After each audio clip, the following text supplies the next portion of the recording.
నమో వెంకటేశాయ. నమో వెంకటేశాయ. లడ్డు వడ స్వామివారి నైవేద్యం. ఏం స్వామి అంతా బాగున్నారా? వెంకన్న దర్శనం కోసం వచ్చాను. ఎందుకో తెలుసా, ఈరోజు మా పెళ్లి రోజు.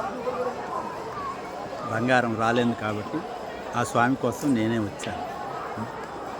మీకు ఒక మాట చెప్పనా, మన అమ్మా నాన్నని మనం ఎన్నుకోలేదు, మన పిల్లల్ని మనం ఎన్నుకోలేదు, కానీ మనం ఎన్నుకోగలిగింది ఒక మన భాగస్వామిని మాత్రమే. అలా నేను ఎన్నుకున్నానో లేదా నన్ను తాను ఎంచుకున్నదో కానీ నాకు మాత్రం బంగారం లాంటి భార్య దొరికింది. తనని నేను మర్చిపోలేదు. ఇంత మంచి బంగారాన్ని ఇచ్చినందుకు ఆ దేవుడికి ఏమిచ్చి రుణం తీర్చుకోగలరు? ఈ జన్మలో ఏమిచ్చినా ఆ దేవుడు రుణం తీర్చుకోలేరు. అంతటి మంచి భార్యని ఇచ్చాడు. అసలు నిజం చెప్పాలంటే తన అదృష్టం కాదు, నా అదృష్టం కొద్దే తాను నాకు దొరికింది. ఏమిచ్చినా తన రుణం తీర్చుకోలేదు. అసలు తను లేకుండా నేను ఒక్కరోజన్నా ఉండగలనా? ఉండలేదు. అందుకే ఆ దేవుడిని నేను ఎక్కడేం పోయినా ఒకటే కోరుకునేది, స్వామి తనకన్నా ఒక్కరోజు ముందన్నా నన్ను తీసుకెళ్ళి. ఎందుకంటే తను లేకుండా నేను ఒక్కరోజు కూడా ఉండలేదు. ఆ ఊహడా నా వల్ల కాదు.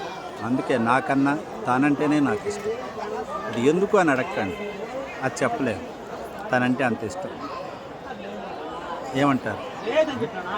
ఏమైనా ఏదో పోయిన జన్మలో నేను పుణ్యం చేసుకున్నాను కాబట్టి నాకు ఇటువంటి మంచి భార్య దొరికింది. అందుకు ఏమిచ్చినా రుణం తీర్చుకోవాలి. దీనికి పూర్తి బాధ్యత అంతా, కృతజ్ఞత అంతా మా అమ్మకే ఇవ్వాలి. ఆమె చూడబట్టి చేయబట్టి ఇంత మంచి భార్య నాకు దొరికింది.